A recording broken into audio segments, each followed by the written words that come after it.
Alhamdulillahilladzi khalaqal mauta wal hayata liyabluwakum ayyukum ahsanu amala. Asyhadu an la ilaha illallah wahdahu la syarikalah wa asyhadu anna sayyidana Muhammadan abduhu wa rasuluh alladzi la nabiyya ba'dah. Allahumma shalli ala Muhammad sayyidil mursalin wa imamil muttaqin wa ala alihi wa sahbihi wa man da'a bi da'wati ila yaumil qiyamah amma ba'du. Faqala Allah Ta'ala fil Qur'anil Karim, A'udzu billahi minasyaitonir rajim. Bismillahirrahmanirrahim. Afatu'minuna bi badil kitab wa takfuruna bil ba' fama jaza'u may yaf'ala dzalika minkum illa khizyun fil hayati dunya wa yaumal qiyamati yuradu ila asyadil azab al-ayah. Wa qala Rasulullah sallallahu alaihi wasallam, "Man 'amila amalan laisa 'alaihi amruna fahuwa raddun." Al-hadis. Bapak Ibu sekalian, jamaah syiar malam rahimakumullah. Alhamdulillah malam ini kita bisa bertemu kembali ya dalam keadaan insyaallah sehat walafiat dan bersyukur kita pada Allah Subhanahu wa taala karena masih diberikan berbagai nikmat ya, terutama nikmat ya yang terbesar tidak lain adalah keistiqomahan kita dalam menjalankan syariat-syariat Allah Subhanahu wa taala. Salah satunya adalah kegiatan malam ini kita kembali bertemu dalam kajian pembahasan kitab kritik terhadap pemikiran Barat. Pada malam ini bagian akhir dari subbab kritik terhadap pemikirannya, metodenya, gitu ya, metode berpikir yang terkait dengan konsepsi kebenaran ya, dan kekeliruannya dalam perspektif Barat. Baik, kita lihat ya dari topik malam ini ya. Jadi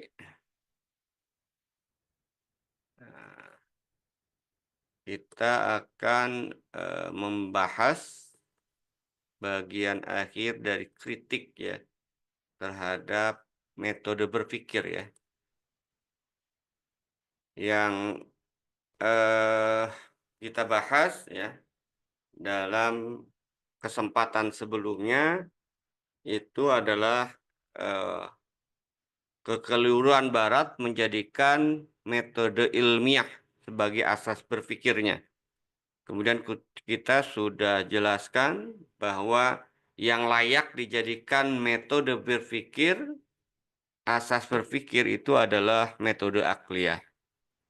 Nah, cuman sebelum kita masuk ke pembahasan seputar konsepsi kebenaran, masih ada satu yang menyisakan ya terkait dengan eh, metode akliyah ini ya. Jadi satu apa istilahnya satu hal yang mungkin menjadi pertanyaan itu adalah mungkinkah ya ada mungkin nanti yang mengatakan ya jadi yang mengatakan bahwa metode akliyah bisa dijadikan asas berpikir ya. Jadi metode akliyah bisa dijadikan asas untuk berpikir ya. Padahal di dalamnya itu masih ada beberapa yang mungkin kalau kita tidak detilkan atau tidak pahami akan menghasilkan kesimpulan yang keliru gitu kan. Jadi kalau kita lihat di sini mungkinkah eh, ada yang apa?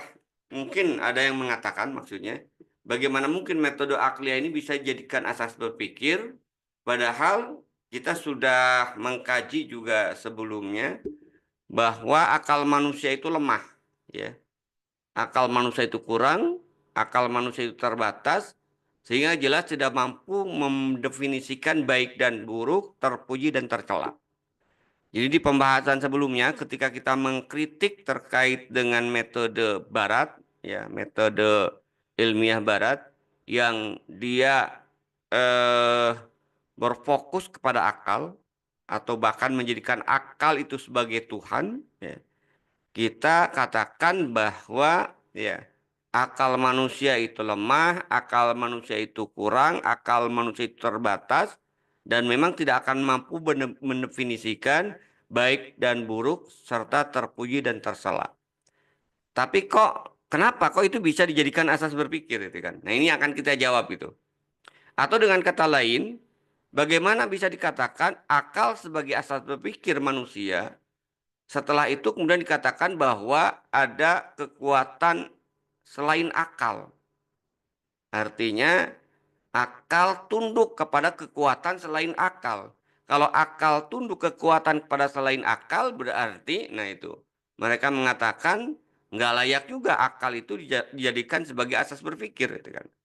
Nah, untuk itu kita lihat jawabannya di dalam kitab ini. Ya, jawabannya itu ada 3 poin. Jadi dijelaskan dalam kitab tersebut ya kritik terhadap pemikiran Barat ini atau Naqdul Fikri Al-Gharbi Ar-Sumali ya. Ada 3 jawabannya itu kan. Yang pertama adalah akal itu adalah asas yang mampu membuktikan ada kekuatan itu. Jadi kenapa akal metode berpikir akliyah bisa dijadikan asas berpikir? Ya karena memang hanya dengan akal ya. Manusia mampu membuktikan ada kekuatan itu. Jadi dengan kata lain, akal membuktikan bahwa di balik alam semesta, manusia dan kehidupan, ya, itu ada pencipta yang menciptakan semuanya. Itu tidak lain adalah Allah Subhanahu wa Ta'ala. Jadi ini poin yang pertama. Jadi sebenarnya tidak ada yang kontradiktif, ya kan? Jadi tidak ada yang kontradiktif ya dengan hal yang tadi ya. Bahwa metode berpikir akliyah bisa dijadikan asas berpikir, kok padahal akal itu lemah, kurang, dan terbatas, dan tidak mampu mendefinisikan baik dan buruk, terpuji dan tercela. Gitu kan. Nah, betul memang akal manusia tidak akan mampu menentukan baik dan buruk, terpuji dan tercela. Tapi akal itu adalah mampu membuktikan ada kekuatan itu, gitu kan. Jadi akal nanti tunduk pada kekuatan itu. Kekuatan itu tidak lain adalah Allah Subhanahu wa Ta'ala. Jadi manusia mampu menjangkau, membuktikan bahwa di balik alam semesta manusia dan kehidupan ada yang menciptakan itu semua yang tidak lain adalah Allah Subhanahu wa Ta'ala. Kemudian yang kedua juga secara akal ya, juga kita bisa membuktikan bahwa manusia adalah makhluk yang tidak mampu menentukan sistem yang mengatur hubungan dengan penciptanya. Jadi kalau ini diserahkan kepada manusia maka akan berbeda-beda gitu kan. Makanya kalau kita lihat dalam konteks aliran animisme dan dinamisme itu kan cara mereka kemudian berkomunikasi dengan Tuhannya itu akan berbeda-beda itu kan. Dan pada akhirnya mereka tidak sampai kepada Tuhan yang sebenarnya gitu kan.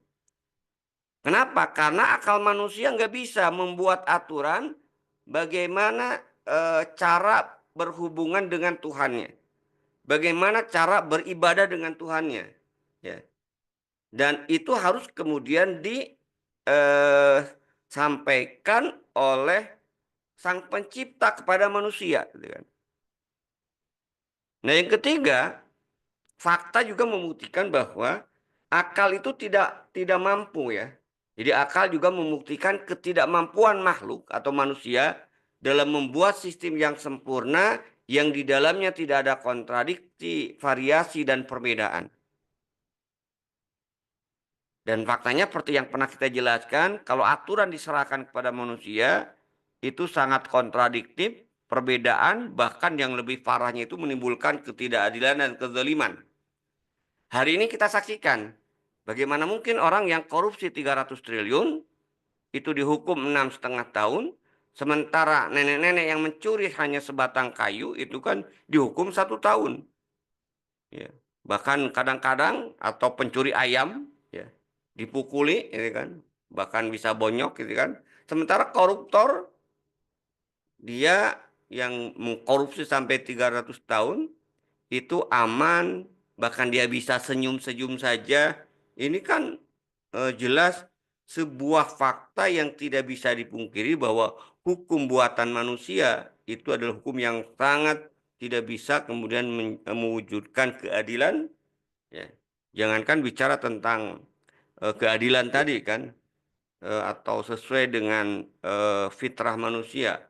Justru yang sebaliknya itu adalah menunjukkan adanya kezaliman dan kesewenang-wenangan, ya kan. Nah, dari sinilah kemudian pada akhirnya kita bisa melihat ya, bisa istilahnya itu mengambil kesimpulan dari 3 poin ini, membuktikan bahwa kebutuhan manusia terhadap Rasul.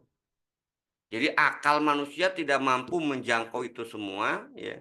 Maka akal manusia memang hanya mampu menjangkau pada keyakinan ada Sang Pencipta, tapi bagaimana esensi dan sifat Sang Pencipta, bagaimana cara kita berhubungan dengan Sang Pencipta, bagaimana kemudian aturan-aturan yang harus kemudian dilakukan untuk mengatur hubungan-hubungan manusia, maka akal manusia tidak akan mampu menjangkau, harus berasal dari Sang Pencipta, dan disitulah eksistensi dan fakta menunjukkan bahwa manusia itu butuh kepada Rasul yang diutus oleh Allah Subhanahu wa taala untuk menjelaskan apa? Menjelaskan 3 hal tadi itu kan. Menjelaskan sifat dan karakteristik sang Pencipta, menjelaskan bagaimana tata cara berhubungan dengan Sang Pencipta, menjelaskan bagaimana cara ya mengatur atau membuat hukum untuk menyelesaikan problematika-problematika yang dihadapi oleh manusia. Dan itu semua membutuhkan kebutuhan manusia terhadap Rasul. Nah, ini problem terakhir ya yang kita lihat sebelum memasuki pembahasan tentang konsepsi kebenaran. Jadi tidak ada yang kontradiktif ketika metode akliyah dijadikan asas berpikir, tidak kontradiktif dengan posisi akal yang lemah ya dan kurang serta terbatas. Kenapa? Karena peran akal hanya dibutuhkan ya untuk apa? Untuk mencapai pada satu keyakinan untuk membuktikan ada Sang Pencipta. Itulah peran tertinggi dari akal ya kan. Jadi dia mampu membuktikan ada Sang Pencipta. Tapi bagaimana cara beribadah dengan Sang Pencipta? Bagaimana kemudian aturan-aturan untuk mengatur kehidupan manusia? Maka disitulah kita kembali ke konsep awal, akal manusia lemah dan terbatas gitu ya. Baik, itu poin yang kedua, pertama. Kemudian kita masuk ke bagian akhir ya dari bab ini, yaitu kritik terhadap pemikiran Barat ya. Itu terkait dengan konsepsi kebenaran, ya kan. Jadi konsepsi kebenaran. Kenapa kita bahas ya? Karena kalau kita lihat di tengah-tengah kehidupan masyarakat ya, itu masih ada pertanyaan-pertanyaan yang seolah-olah meragukan, ya kan. Ya, meragukan terkait dengan kebenaran yang bersifat pasti. Dan ini kalau kita lihat dengan metode ilmiah yang dikembangkan oleh Barat, ya. Kemudian ada kalau kita lihat sejarah dalam konteks Indonesia kan, sejak ilmuwan-ilmuwan Indonesia, cendekiawan-cendekiawan Indonesia banyak mulai belajar ke Barat, ya. Terjadilah sekularisasi, ya, terutama di dulu namanya IAIN, Institut Agama Islam Negeri atau sekarang UIN itu kan. Di awal tahun 78-an itu kan mulai mereka mengirimkan dosen-dosennya ke barat. Ya, untuk belajar Islam, aneh juga itu. Nah, barat tadi seperti yang saya katakan, yang sudah kita bahas sebelumnya, itu sangat mengagung-agungkan dan sangat menuhankan metode ilmiah. Nah, hasil dari metode ilmiah itu tadi salah satunya itu adalah kebenaran itu adalah bersifat dugaan. Kebenaran kemudian relatif. Ya. Nah, akhirnya dosen-dosen dari dosen-dosen yang berlatar belakang Islam, ya, dosen-dosen UIN kembali ke Indonesia, banyak yang kemudian menggunakan metode ilmiah itu untuk memahami hukum syara, untuk diterapkan dalam konteks agama itu kan. Maka muncullah pernyataan mereka tidak ada kebenaran yang pasti. Ya. Jadi semua kebenaran itu relatif. Ya. Sehingga kebenaran itu tergantung individu, tergantung kelompok. Ya. Sehingga sering ada pernyataan itu kan benar menurut Anda. Ya. Benar menurut kelompok Anda. Gitu kan. Belum tentu benar menurut saya. Belum tentu benar menurut kelompok saya. Nah ini yang sering kemudian kita dengar. Ya. Dan pada akhirnya kalau kita lihat mereka sering mengatakan bahwa kebenaran itu tidak memiliki kriteria yang objektif. Jadi kalau kita lihat dari aspek ini ya, kebenaran dalam perspektif barat itu tadi kesimpulannya itu kan. Ada 3 poin ya, bahwa tidak ada kebenaran yang bersifat pasti, kebenaran bersifat relatif, berbeda antara individu atau kelompok atau waktu tertentu. Sekarang bisa benar, besok bisa salah gitu kan. Kebenaran tidak memiliki kriteria yang objektif. Nah, lalu pertanyaannya adalah bagaimana metode akliyah bisa memberikan kebenaran yang definitif? Kalau metode akliyah bisa memberikan kebenaran yang definitif, berarti itu hanya sekedar dogma. Itu menurut mereka gitu kan. Bagaimana mungkin metode akliyah bisa dijadikan asas berpikir dengan argumentasi kepastian atau sesuatu yang qot'i gitu kan. Padahal faktanya tadi, menurut mereka tidak ada kebenaran yang pasti, kebenaran bersifat relatif, dan kebenaran tidak memiliki kriteria yang objektif. Seolah-olah menurut mereka kebenaran itu sesuatu yang subjektif. Nanti kita bahas ya. Nah, baik kita lihat ya kan. Nah, kenapa kemudian seperti ini persepsi Barat? Kalau kita lihat untuk menjawab hal tersebut, ya, di dalam kitab ini dijelaskan ada 2 yang harus kemudian kita dudukan perkaranya, gitu kan. Harus kita pahami dengan benar, gitu kan. Yang pertama adalah kita harus mampu menjelaskan, mendefinisikan tentang realita kebenaran. Jadi orang-orang barat itu ketika mendefinisikan tentang kebenaran itu pinter kebelinger gitu kan. Yang sederhana dibuat rumit ya kan. Ya. Akhirnya ya salah gitu kan. Sama seperti di kita itu kan. Kalau urusan sesuatu yang bisa dipersulit kenapa harus dipermudah gitu kan. Seolah seperti itu. Konsep kebenaran yang sebenarnya sederhana itu dibuat rumit oleh mereka. Nah yang kedua adalah yang harus kemudian didudukan itu bagaimana membedakan hasil penilaian akal yang bersifat pasti atau qot'i dan hasil penilaian akal yang bersifat zonni itu kan, spekulatif atau yang relatif. Kita lihat yang pertama itu kan. Ya, terkait tentang realita kebenaran. Ya, seperti yang saya katakan tadi ya. Kalau kita perhatikan kebenaran itu sebenarnya itu sederhana. Sesuatu konsep yang sederhana, ya.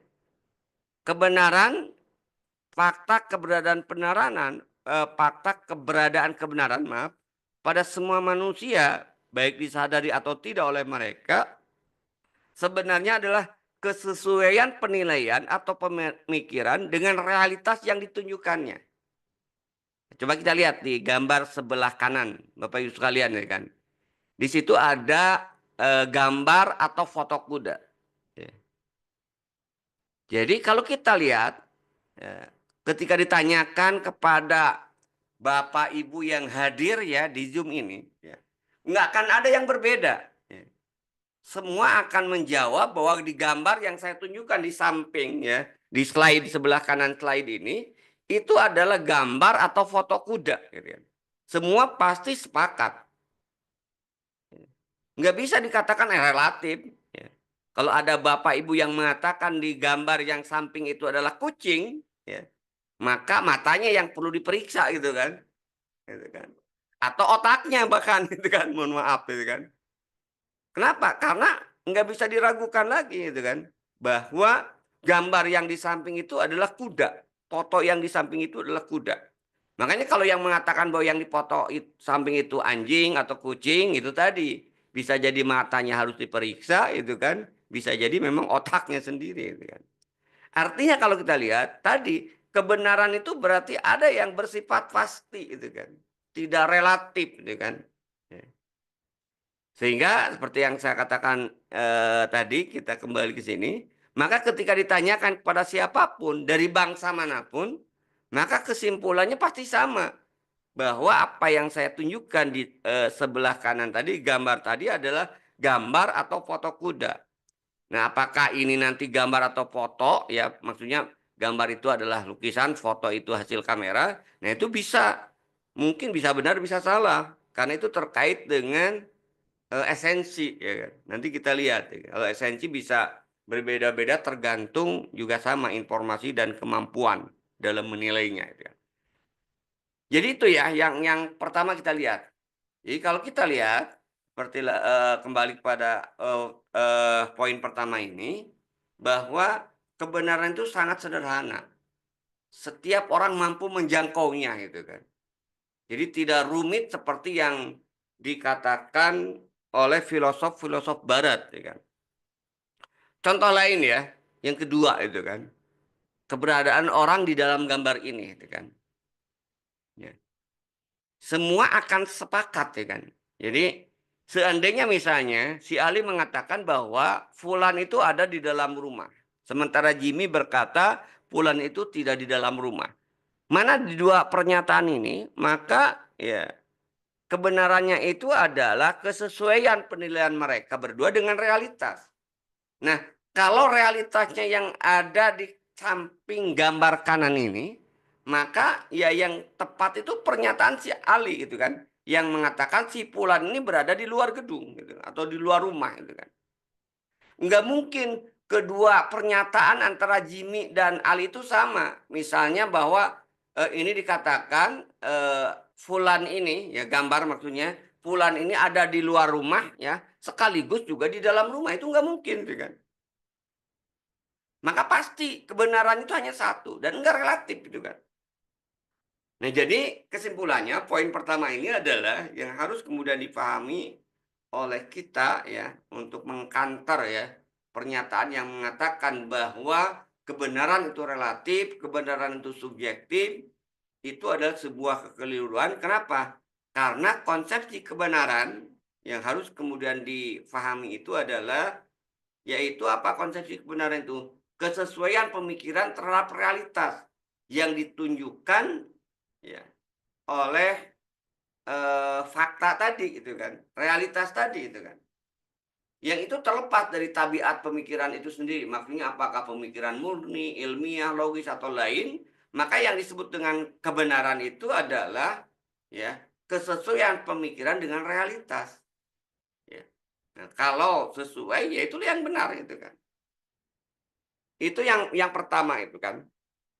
Nah, karena itu di buku ini dijelaskan, jangan lupa ya, ke teori-teori yang menjelimet dari barat ya, seperti teori kebenaran yang sudah kita pernah bahas itu kan, relativisme, kebenaran dualisme, kebenaran utilitarianisme, itu adalah kebenaran-kebenaran yang rumit dan batil gitu kan faktanya. Nanti kita akan bahas juga itu kan di akhir.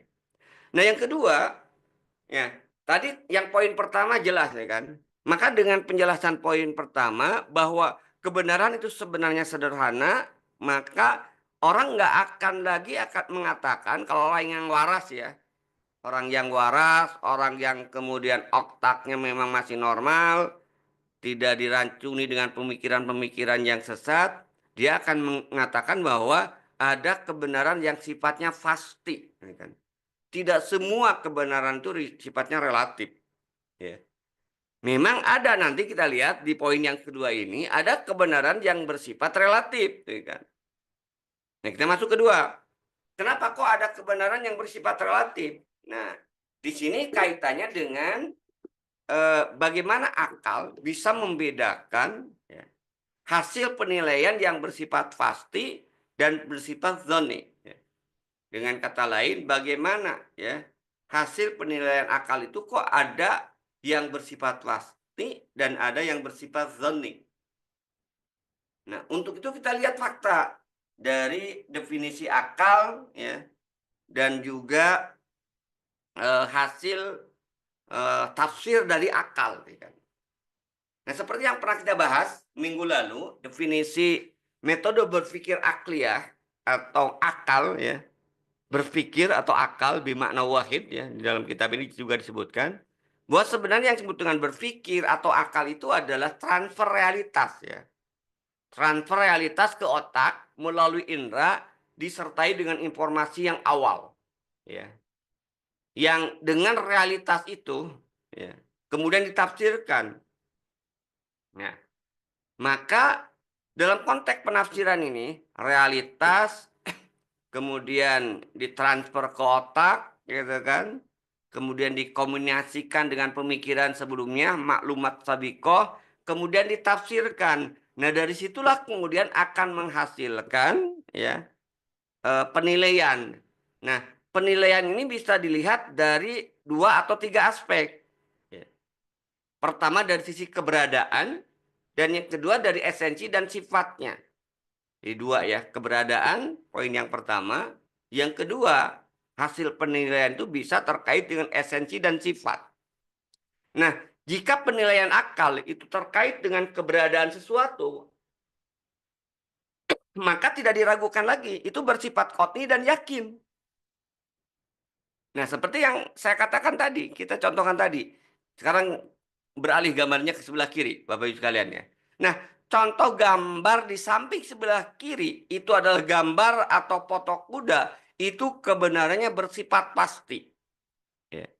Karena berdasarkan akal kita ya, yang ada itu kan lewat indera dari otak kita nih, dari indera ini fakta gambar ini masuk ke otak kita ya.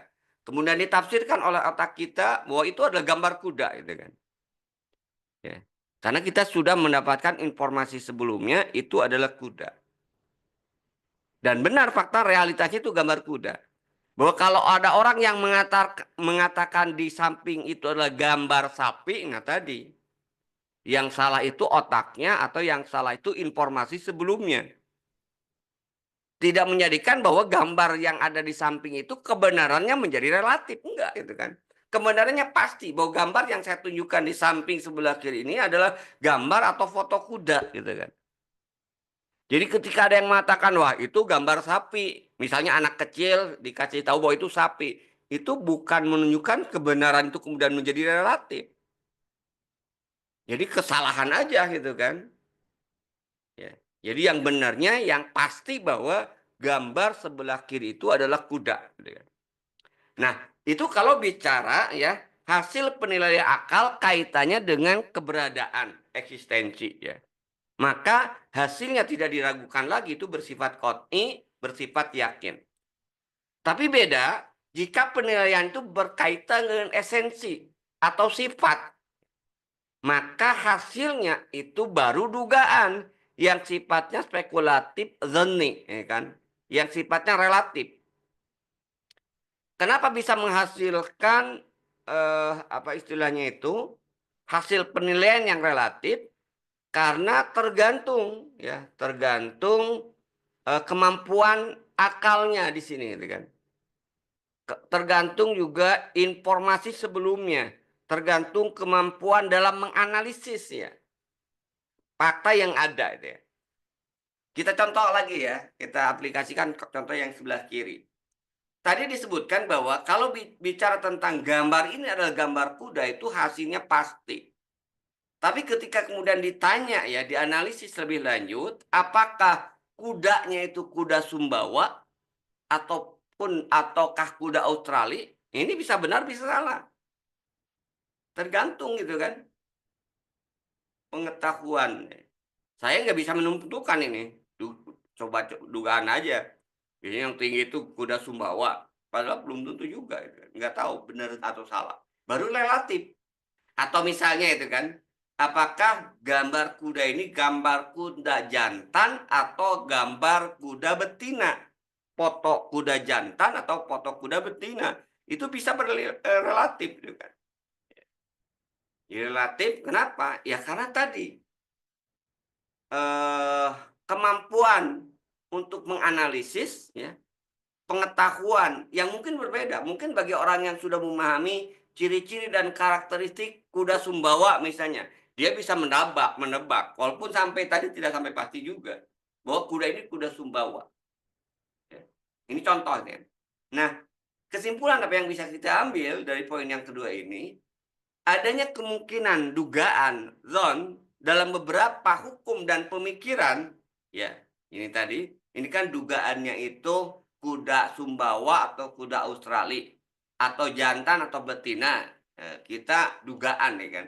Ini tidak berarti menafikan bahwa gambar ini adalah gambar kuda, gitu kan. Jadi ketika ada sesuatu yang zon, sesuatu yang relatif, tidak menafikan sesuatu yang bersifat pasti. Yang relatifnya tadi, apakah ini kuda Sumbawa atau kuda Australia, gambar ini, itu relatif, tergantung gitu kan. Atau apakah gambar kuda atau betina, ini kuda jantan atau betina, itu relatif. Tapi keberadaan kuda yang gambar ini relatif tadi, tidak menafikan bahwa gambar ini adalah gambar kuda gitu kan. Eksistensi gambar kudanya itu tetap, itu tidak bisa dinafikan. Artinya tadi dengan kata lain, ada kemungkinan dugaan atau zon dalam beberapa hukum dan pemikiran itu tidak menafikan adanya kebenaran yang pasti, kebenaran yang qat'i yang mengharuskan akal menerimanya. Nah itu, poin yang kedua itu kan, yang, terkait dengan bagaimana membedakan hasil penilaian akal yang bersifat qat'i dan yang bersifat, dhanni gitu kan. Jadi kesimpulannya sederhana itu kan, kalau, hasil penilaian akal yang terkait dengan hakikat, ya, terkait dengan eksistensi, maka itu bersifat pasti. Tapi hasil pemikiran akal yang terkait dengan esensi dan sifat, ya, maka itu bisa hasilnya itu dzanni gitu ya. Nah, itu saya kira, untuk mematahkan tadi. Jadi kebenaran itu sesuatu yang sangat sederhana, kebenaran itu ada yang bersifat pasti, tapi juga ada yang memang di dalamnya itu relatif, dzanni gitu kan. Tapi adanya kebenaran yang bersifat relatif tidak menafikan bahwa ada juga kebenaran yang bersifat pasti atau qat'i tadi, gitu ya. Nah, jadi kalau kita lihat, lalu bagaimana tadi dengan klaim ilmuwan barat tadi? Bahwa kebenaran itu relatif. Jadi tidak ada kebenaran yang bersifat mutlak. Bahkan ada yang mengklaim bahwa kebenaran itu ganda. Jadi ada kebenaran biasa, hakikoh alniyah, dan ada kebenaran besar, hakikoh kubro.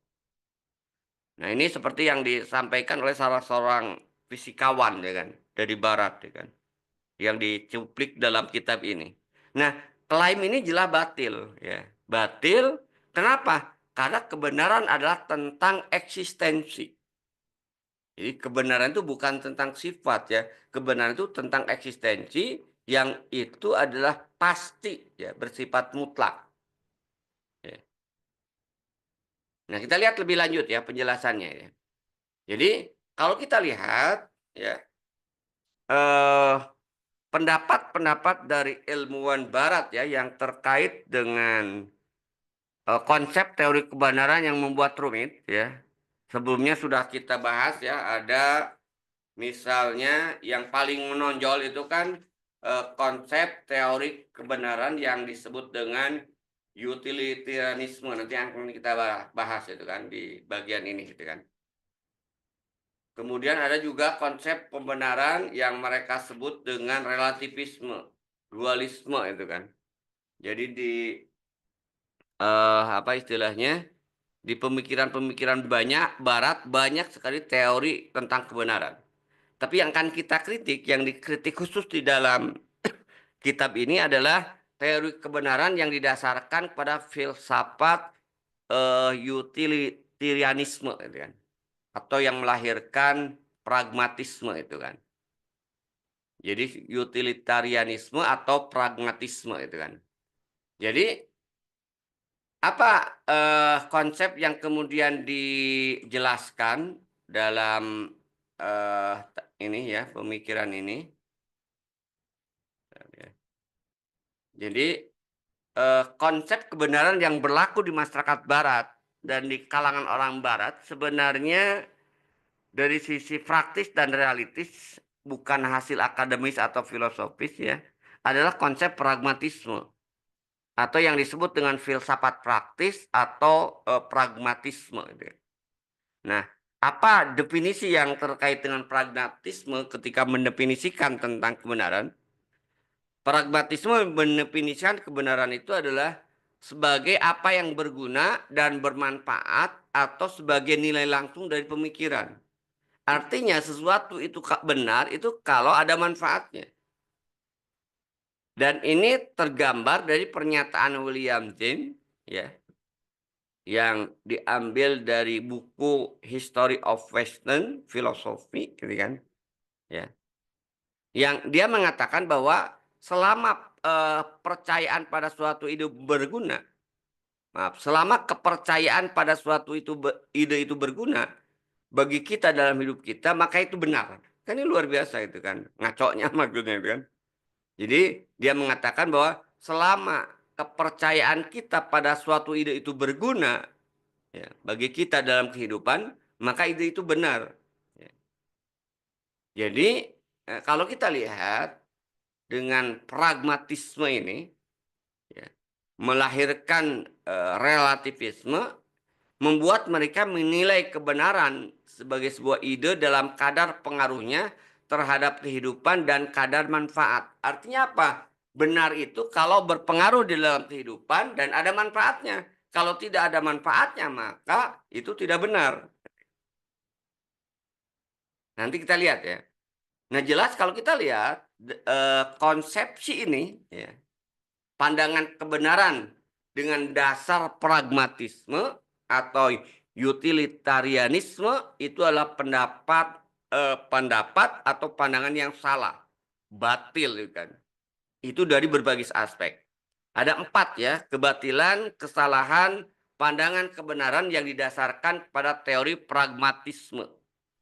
Dan ini kan kalau kita lihat politikus kita, bahkan masyarakat kita, mohon maaf saya kemarin baru keliling beberapa tokoh di Jawa Barat, ya.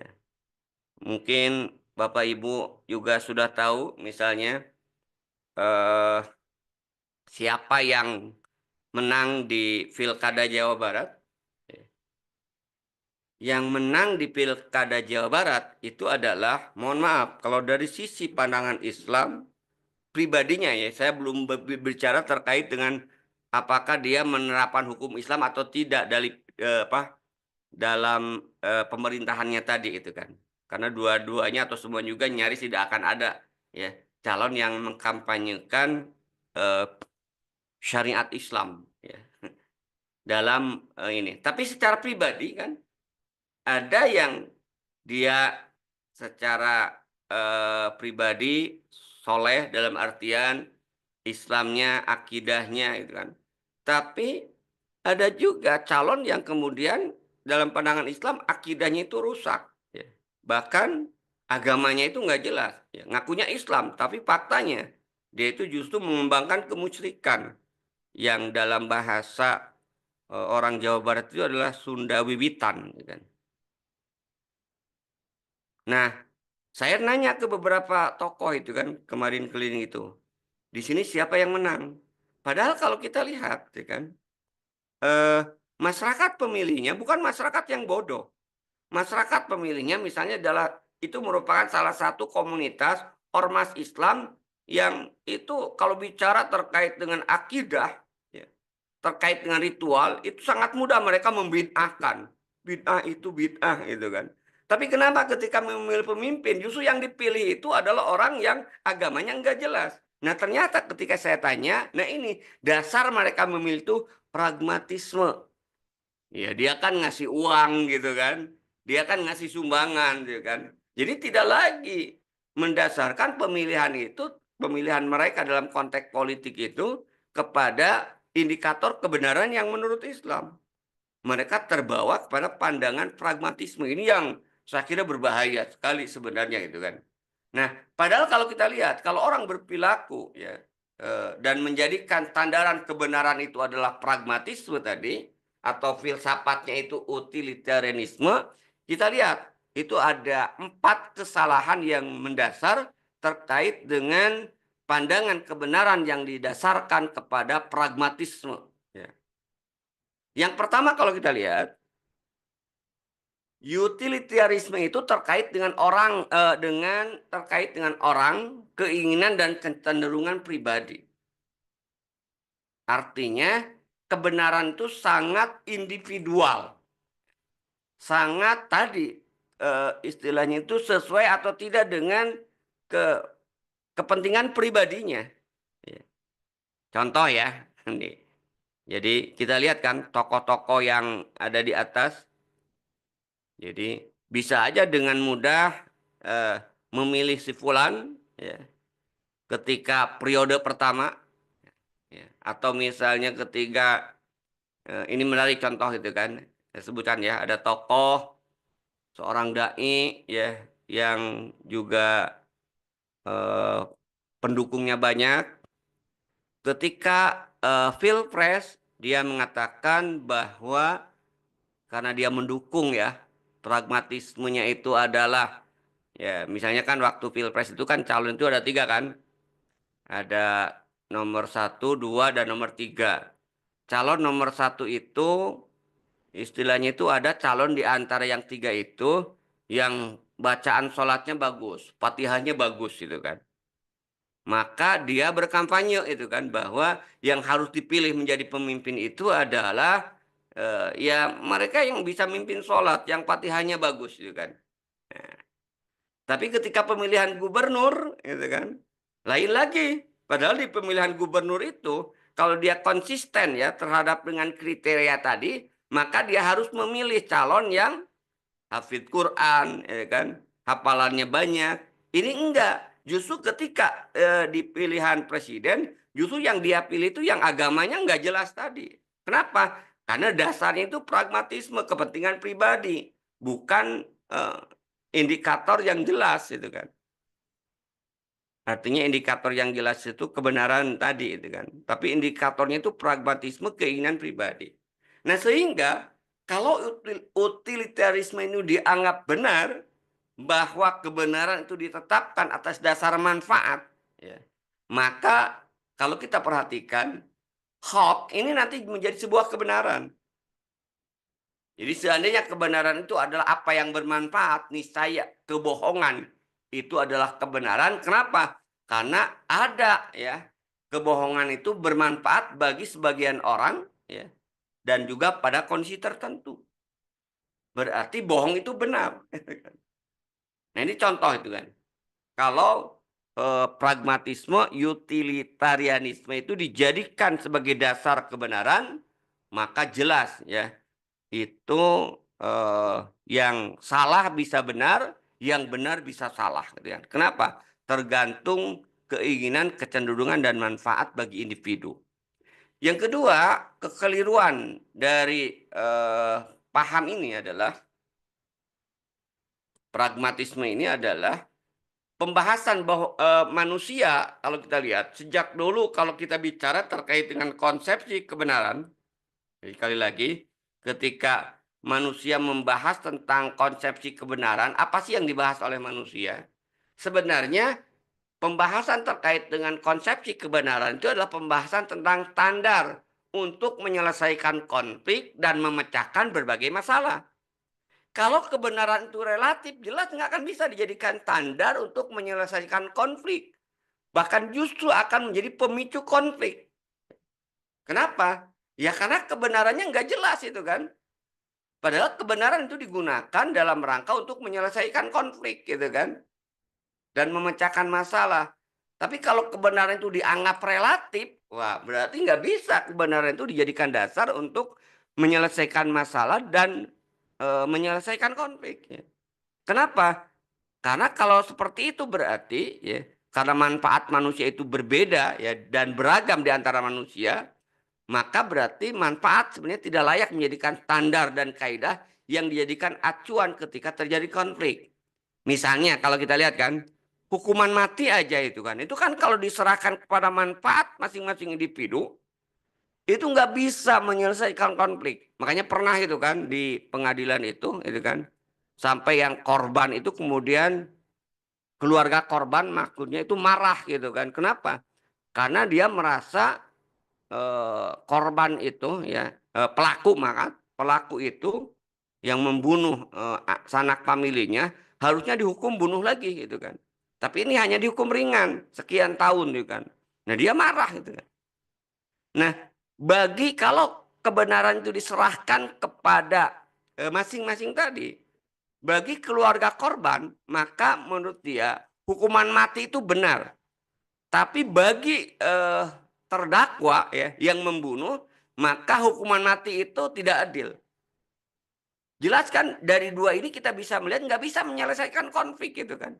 Padahal peran kebenaran itu harus digunakan untuk menyelesaikan konflik. Tapi kalau diserahkan kepada masing-masing pasti akan beda-beda. Makanya dari sini kalau kita lihat prinsip kebenaran yang digali dari filsafat utilitarianisme yang dikembangkan di barat bahwa kebenaran dasarnya itu manfaat jelas tidak akan mampu menyelesaikan, bahkan justru sebenarnya akan semakin memperpanjang konflik, memperpanjang masalah di tengah-tengah kehidupan masyarakat. Kemudian yang ketiga yang dikritik oleh buku ini ya, kekeliruan dari paham pragmatisme itu adalah ketika menjadikan manfaat sebagai esensi kebenaran, maka pasti akan hasilnya itu kontradiksi. Contoh itu kan, dalam konteks keyakinan, akidah, agama. Bagaimana Islam yang menyatakan tauhid, Allah hanya satu, sementara Kristen Tuhannya tiga. Mana mungkin dua-duanya itu benar gitu kan. Yang satu Tuhannya itu satu, Islam menyatakan Tuhan itu satu, sementara Kristen menyatakan Tuhan itu tiga. Ada Tuhan Anak, Tuhan Bapa itu kan, dan Ruhul Kudus. Itu kan kontradiktif. Nggak mungkin dua-duanya benar. Pasti ya, satu yang benar. Gitu kan. Tentu bagi kita yakini ya, yang benar itu adalah yang tauhid Islam. Ya. Jadi mana mungkin itu kan, Allah itu bisa satu atau bisa tiga. Ini nggak logis gitu kan.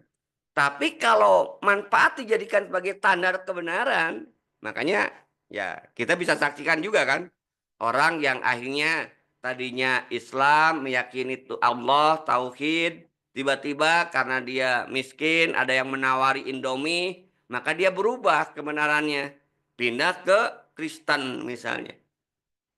Atau tokoh yang tadinya dia dai Islam tapi ternyata hidupnya miskin, tidak sabar dengan kemiskinan, kemudian ada dari kalangan yang berbeda agama menawarkan kedudukan jabatan, akhirnya kemudian pindah gitu kan.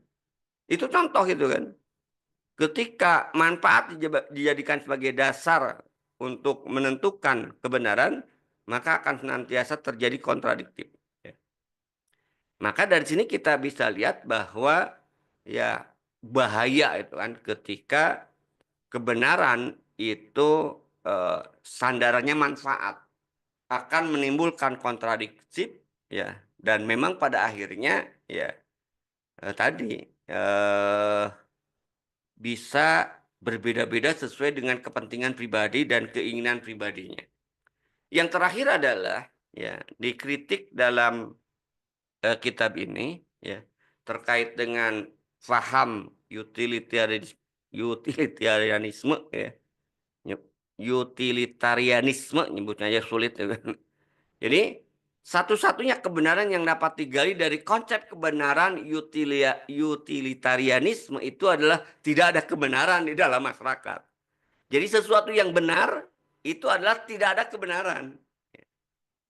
Jadi eh, dengan kata lain tadi pendapat yang mengatakan bahwa eh, kebenaran itu relatif ya itu adalah tadi ya kalau kembali ke sini lupa keliru ya. Jadi poin yang keempat ini mengatakan bahwa satu-satunya kebenaran yang dapat digali dari konsep kebenaran utilitarian ini adalah tidak adanya kebenaran. Artinya apa? Berarti kebenaran itu nggak ada. Inilah yang kita lihat kan di tengah-tengah masyarakat. Karena kenapa kebenaran itu tidak ada? Ya tadi ini bisa benar, itu benar, yang lain benar. Lalu sebenarnya yang benar yang mana? Berarti nggak ada gitu kan. Kenapa? Misalnya tadi kan, orang yang membunuh ya. Orang yang membunuh ini kalau diserahkan kepada perspektif manusia, kepentingan manusia, ada yang mengatakan benar, ada yang mengatakan tidak benar, ya. Berarti ya nggak ada kebenaran. Kenapa? Karena semuanya berbeda-beda. Gitu kan. Nah, terakhir ya menarik kesimpulan dari eh, kritik terhadap eh, pemikiran Barat ya, terutama kaitannya dengan konsepsi kebenaran ini, kita sebagai seorang Muslim harusnya bangga gitu kan dengan pemikiran Islam yang luar biasa. Ya. Kenapa?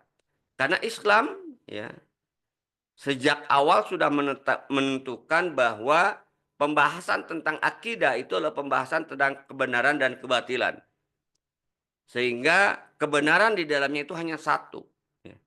Makanya Islam nyatakan orang yang meyakini kebenaran selain Islam itu kafir. Jadi orang yang meyakini akidah selain Islam itu benar atau yang mengatakan bahwa semua agama benar itu adalah kufur. Kenapa? Karena kebenaran itu hanya satu gitu kan. Apalagi kalau kita bicara terkait dengan penegasan dari Allah kan. Inna dina indallahil Islam. Sesungguhnya hanya agama yang benar di sisi Allah itu hanya Islam. Nah, tapi menariknya dalam Islam ketika membahas terkait dengan masalah pembahasan fikih maksudnya terkait dengan hukum syara, itu adalah pembahasan terkait dengan benar, shawab dan keliru khoto. Jadi ada benar, ada shawab, ada khoto. Kalau yang di atas akidah benar batil. Kalau ini adalah shawab wal khoto. Kaidahnya apa? Menarik kalau kita bicara terkait dengan kaidah fikih, ini yang sebenarnya pernyataan Imam Syafi'i itu kan salah satunya. Pendapat saya benar, namun ada kemungkinan salah. Pendapat Anda salah, namun ada kemungkinan benar. Jadi, kenapa kok beda antara istilahnya itu akidah dengan fikih gitu kan? Kalau akidah itu bersifat pasti, qot'i kebenarannya, sementara fikih ya sebagian pasti, sebagian ada yang relatif. Kenapa? Karena kalau bicara terkait dengan hukum syara tadi, penilaian terhadap esensi dan sifat. Sementara berbicara terkait dengan akidah, itu berbicara terkait dengan eksistensi. Berbicara akidah harus bersifat pasti, sedangkan berbicara tentang esensi dan sifat, ini kaitannya dengan hukum syara, baru di sana sifatnya itu dugaan atau relatif. Bolehlah kalau bicara terkait dengan akidah itu memang harus bersifat qot'i. Kalau di dalam syariat ada sebagian hukum-hukum syara itu yang bersifat zon, yang memungkinkan terjadinya perbedaan. Tapi tetap juga nanti kalau terkait dengan sikap, kita tidak boleh kemudian meyakini kedua-duanya. Yang harus kita yakini tetap yang satu. Ya. Nanti dalam pembahasan fikih yang disebut dengan kuwatud dalil. Mana dalil yang terkuat di antara dua pendapat yang berbeda tersebut. Itulah barangkali ya standar yang bisa saya sampaikan pada kesempatan malam ini ya terkait dengan bagian akhir kritik terhadap pemikiran ya dan metode ilmiah ya yang diakhiri dengan penjelasan tentang konsepsi kebenaran ya. Mudah-mudahan bisa dipahami, menambah wawasan dan pemahaman kita. Kalau ada yang mau didiskusikan, mangga ya. Saya kembalikan ke Ustaz Azhar. Terima kasih. Assalamualaikum warahmatullahi wabarakatuh.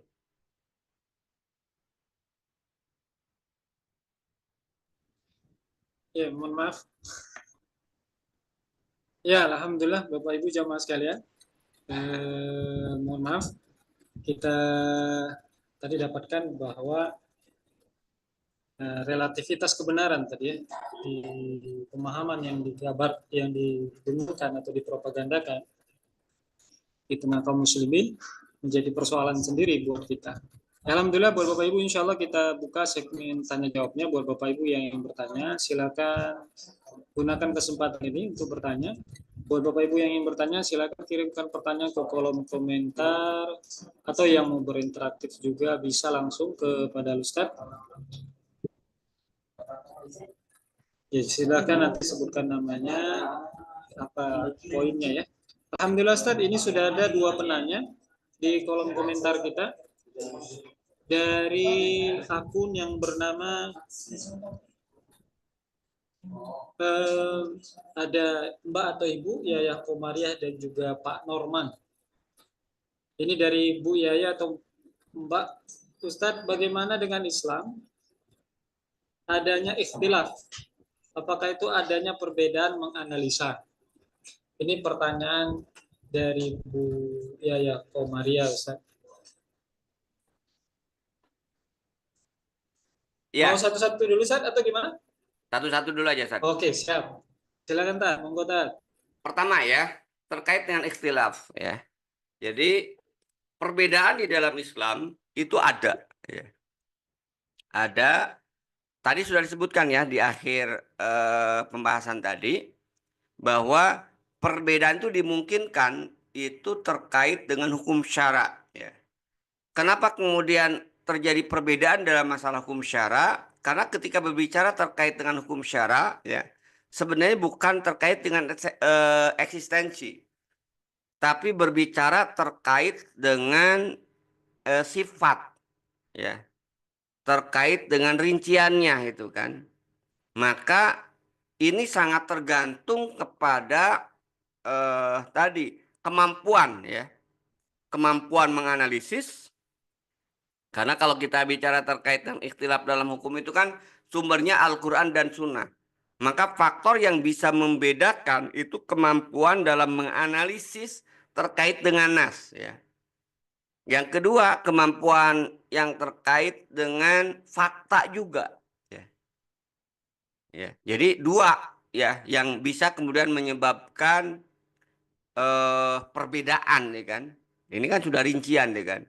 Kemampuan dalam memahami fakta dan kemampuan dalam menganalisis nas, dan yang ketiga ya, ya masih ada satu lagi itu kan, kemampuan mengkaitkan antara satu nas dengan yang nas yang lainnya.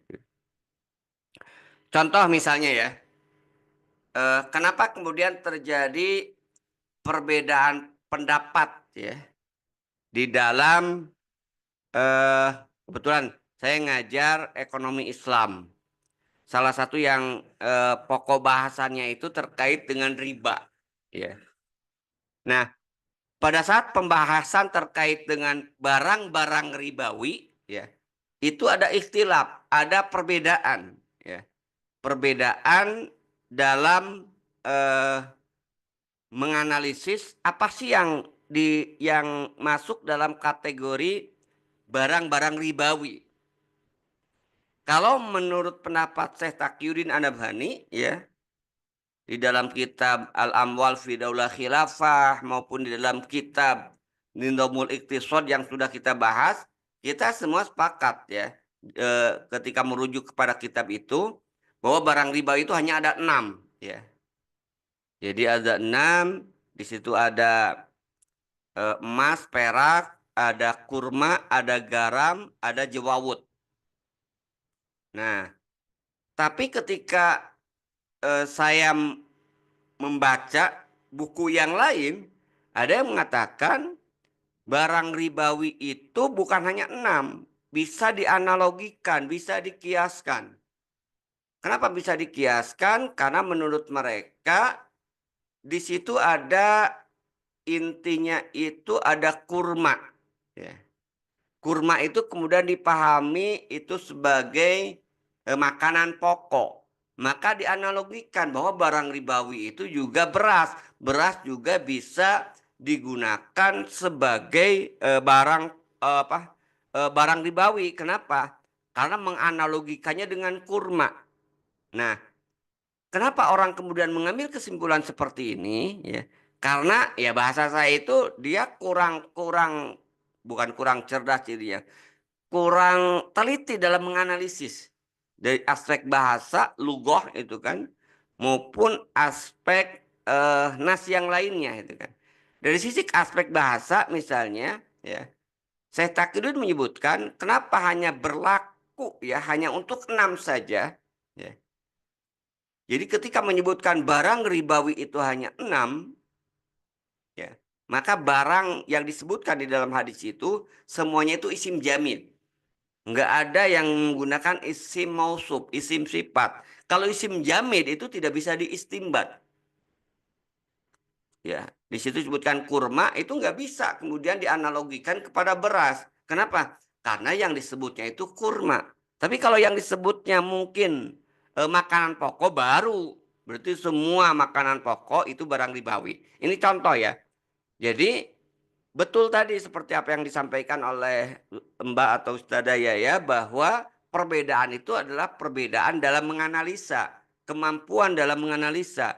Kemampuan menganalisa di apa istilahnya dipengaruhi juga oleh kemampuan ya dalam memahami bahasa ya dan juga kemampuan juga terkait dengan informasi-informasi yang lain yang saling mendukung terkait dengan hadis tersebut. Contoh lain misalnya itu kan ada istilah di kalangan para ulama ya. Bolehkah membeli rumah itu dengan akad istisna? Ya.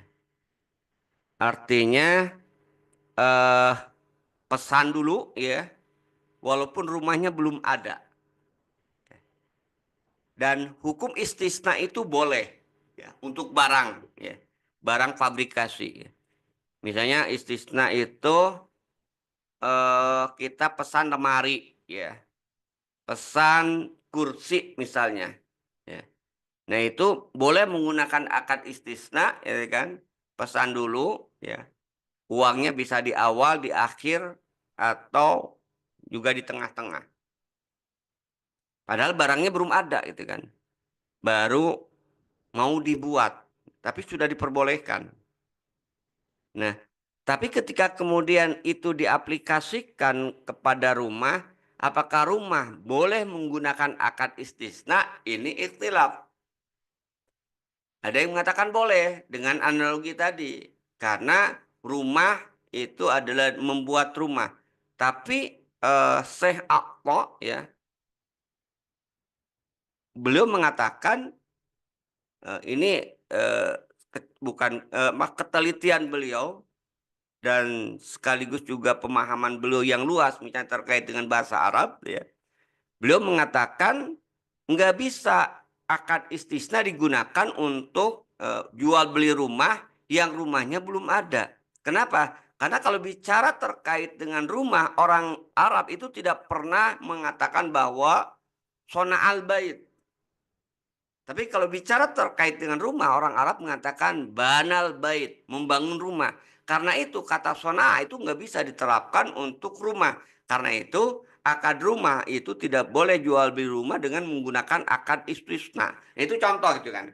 Jadi perbedaan atau ikhtilaf dalam masalah hukum syara itu betul tadi disebabkan akibat adanya perbedaan dalam menganalisa. Kenapa terjadi perbedaan dalam menganalisa? Sangat tergantung pemahaman terhadap bahasa Arabnya, sangat tergantung pemahaman terkait dengan realitasnya, faktanya.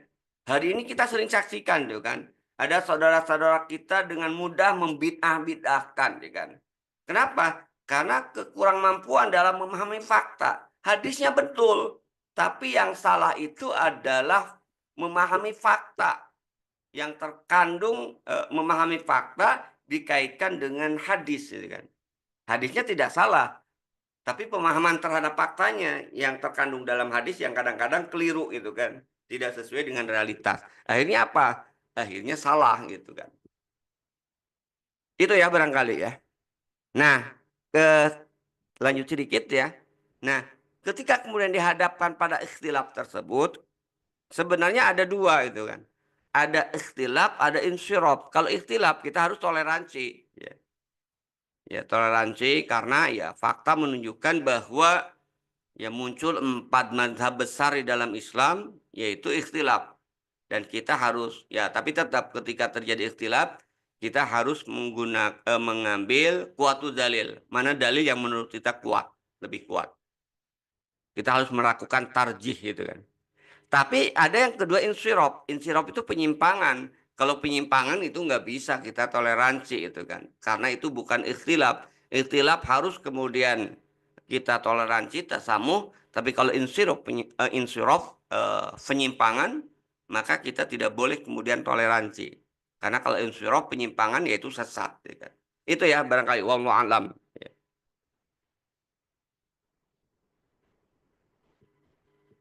Itu Ustaz Azhar ya. Poin Ya, yang pertama. alhamdulillah. Syukur Ustaz. Ini mau iya ya, ya sudah ditanggapi. Nah, itu pertanyaan baru ya. Insya Allah kita minta ke Ustadz untuk pertanyaan tambahnya tadi. Kita masuk ke penanya selanjutnya Ustadz dari akun bernama Pak ini, Bapak Pak Norman Baskara. Bagaimana memahami konsepsi kebenaran untuk orang awam Ustadz? Apakah bertaklid? Nah, ini beliau menanyakan nih Ustadz. Mohon tanggapannya Tad. Ya, ini nanti sama dengan pertanyaan berikutnya dari Ustazah atau Ibu Yayah Komariah gitu kan. Walaupun mungkin lebih yang pertama terkait dengan akidah, yang kedua terkait dengan hukum syara itu kan. Nah, kalau terkait dengan kebenaran ya, memahami konsep kebenaran untuk orang awam itu juga harus ada dua itu kan. Ada konsep kebenaran terkait dengan akidah, ada akidah juga nanti ada rinciannya, ya. Ada yang pokok, ada yang kemudian cabang, ya, usul dan furu. Jadi dalam masalah akidah juga ada usul dan furu, itu kan. Nah, kalau terkait dengan masalah akidah pada perkara yang pokok maka nggak boleh taklid, ya. Kalau yang furu boleh taklid, ya kan. Makanya kalau kita meyakini Islam itu harus muncul dari keyakinan, nggak boleh taklid. Ya kan? Jadi bahwa Allah itu ada, Allah itu satu itu harus didasarkan kepada keyakinan, tidak boleh taklid. Jadi dalam masalah akidah yang usul itu tidak boleh taklid, ya. Kenapa? Karena kalau dalam masalah usul semua orang bisa memahami. Makanya kan dalam konsep Islam terkait dengan akidah itu, ketika orang Arab Baduy ditanya, bagaimana cara kamu kemudian memahami Tuhan, ya, maka jawaban dia sederhana, ya. Bekas kaki unta itu menunjukkan bahwa di sini ada unta. Nah, jadi untuk masalah akidah yang terkait dengan usul itu tidak boleh taklid, ya. Nah, tapi kalau masalah akidah yang terkait dengan furu, ya boleh itu kan. Dia melakukan taklid. Ya, misalnya ya kan dalam konteks fikih ya terkait dengan furu dari apa istilahnya itu akidah itu ya. Ada Jabariyah, ada Ahlus Sunnah, Asy'ariyah gitu kan, ada Mu'tazilah gitu kan. Ya dalam hal-hal tertentu ya taklid ya kan diperbolehkan. Ya. Itu ya yang dari Pak atau Ustadz Norman ya kan. Jadi kebenaran terkait dengan orang awam ya untuk masalah pokok akidah itu tidak boleh kemudian taklid. Kenapa? Karena tadi kebenaran yang terkait dengan pokok akidah itu sangat sederhana. Ya. Makanya ketika masuk Islam ya harus dia meyakini bahwa Islam itu benar. Ya. Tidak boleh taklid, ya kan. Kenapa kamu masuk Islam? Ah, saya mah karena taklid ke orang tua itu nggak boleh, gitu kan. Jadi kalau bicara terkait dengan akidah harus didasarkan kepada keyakinan. Nah, kalau terkait dengan hukum syara dan akidahnya usul, nah boleh taklid tadi. Ya, karena ini terkait dengan rincian, yang rincian itu sangat tergantung kepada pemahaman. Kalau bicara terkait dengan hukum, maka tadi kan, atau tafsir ayat ya, kan perlu bahasa Arab, perlu kemudian usul fikih, dan itu tidak semua orang bisa bahasa Arab. Tidak semua orang mengerti usul fikih. Tidak semua orang mengerti tafsir. Maka dalam masalah ini berarti orang yang awam itu boleh kemudian taklid dalam masalah hukum. Nah, ini nyambung dengan pertanyaan berikutnya dari Ibu atau Ustazah Yaya Komaria. Kalau masyarakat awam untuk menganalisa dalil kuat atau lemah, bagaimana caranya? Nah, sederhana itu kan. Bagi orang awam, ini sudah kita, oh, belum ya. Karena dulu di Saksiah 1 kita, Saksiah 2 kita hanya membahas masalah ekonominya itu kan. Nah, di Saksiah 1 itu dibahas ya. Di dalam kaidah taklid ya kan, itu disebutkan. Jadi bagi orang awam ketika dia menganalisis dalil jelas jelas nggak mungkin karena awam dia nggak tahu ya bagaimana cara menganalisa dalil. Maka kalau orang awam sama sekali maka taklid itu betul-betul kalau dalam bahasa kita itu adalah taklid ya. Jadi ada muqallid mutabid dan muqallid am. Ya kalau muqallid am itu dia nggak pakai analisis dalil ya kan. Analisisnya apa kalau muqallid am? Analisisnya itu paling sederhananya itu perilaku. Perilaku yang dia ikutinya gitu kan. Jadi dia tidak menganalisis dalil gitu kan. Misalnya gini gitu kan. Di kitab Saksiah Islam Jilid 1 karya Syekh Taqiyuddin An-Nabhani, bagaimana orang awam ingin menganalisis perbedaan pendapat antara dua kelompok. Contoh misalnya itu kan, ada ulama si A mengatakan bahwa apa yang ikhtilaf itu, contohnya eh, pada awal akhir Ramadan. Awal akhir Ramadan ya, apakah satu untuk seluruh kaum muslimin, istilahnya itu kalau bahasa fikihnya itu adalah matla ya, atau kesatuan matla.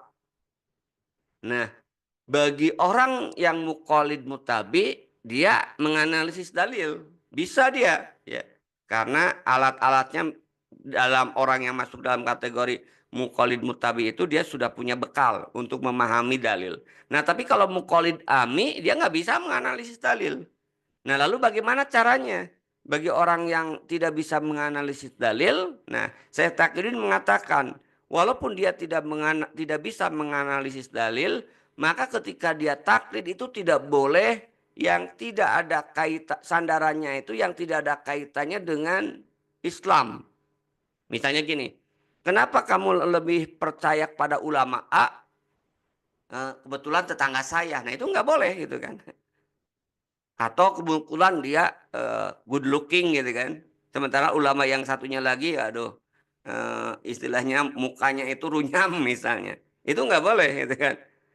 Apa yang menjadi sandarannya? Sandarannya terkait dengan kesolehan, terkait dengan hukum syara. Misalnya saya lebih memilih ulama A, ternyata ulama A itu dia mah tidak merokok gitu kan. Yang satu merokok, saya lebih percaya kepada ulama yang tidak merokok. Nah itu boleh sandarannya. Atau ulama yang ini lebih rajin sholat ke masjidnya itu kan. Sementara yang ini kok sholatnya sering di rumah. Nah itu boleh sandaran-sandaran itu. Tapi tidak boleh sandaran untuk mengikuti dua pendapat yang berbeda tadi ya. Itu didasarkan pada hal-hal yang tidak ada kaitannya dengan hukum syara tadi.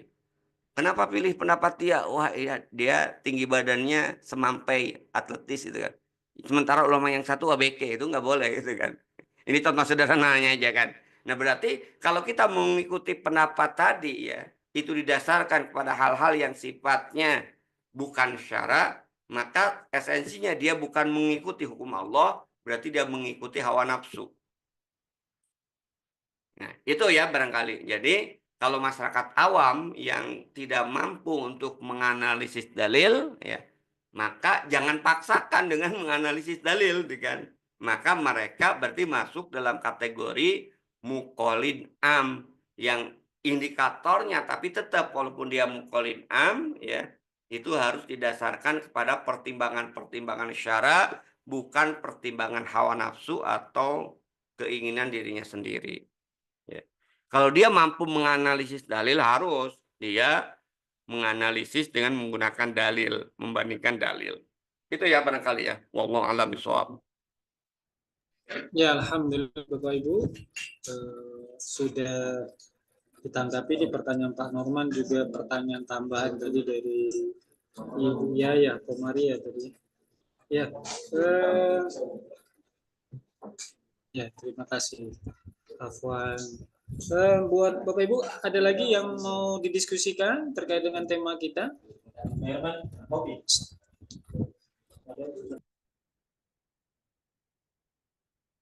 Oke, Ustaz, untuk sebelum closing ini, Ustaz, sebelum closing statement, ada pertanyaan konfirmasi dari kami.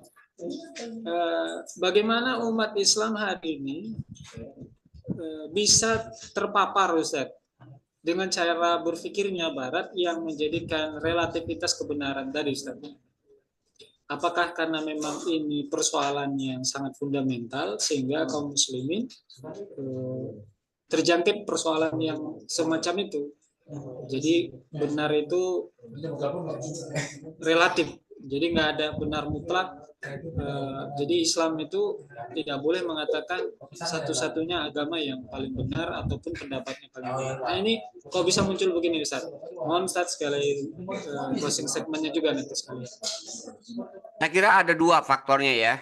Ada dua faktor orang yang mengatakan bahwa tidak ada kebenaran yang pasti, itu kan, semua relatif, ya. Itu faktornya itu dua yang saya lihat ya. Faktor pertama itu memang terkait dengan faktor ilmu, faktor sakopah.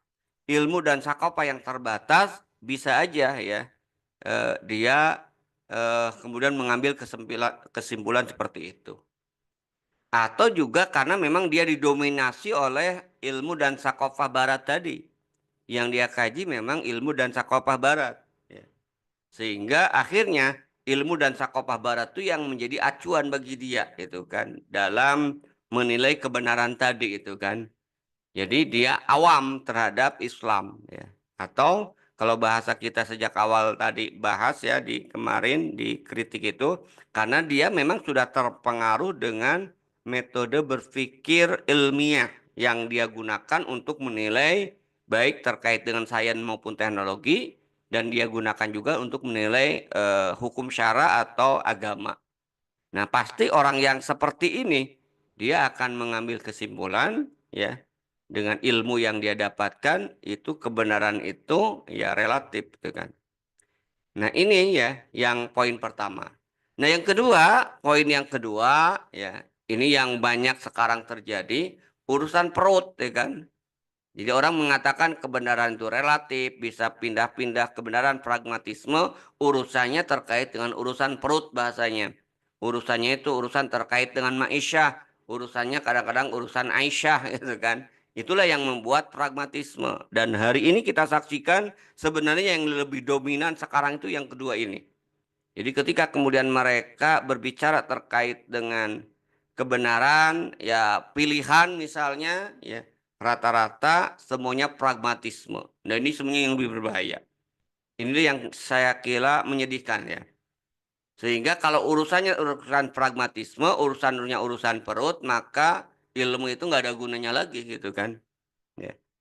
Bahkan lebih bahaya lagi kalau orang yang kemudian dasar perilakunya perut, pragmatisme itu adalah yang berilmu itu kan. Kenapa? Karena dengan ilmunya dia akan menggunakan eh, segala cara untuk melegitimasi kebenaran yang dia melakukan legitimasi atas perbuatan yang dia lakukan ya kan. Bisa dibalik-balik, yang salah bisa benar, yang salah bisa benar, yang benar bisa salah ya. Bahkan tidak tanggung-tanggung mereka kemudian juga menggunakan dalil. Nah, ini yang paling repot, paling berat ya kan.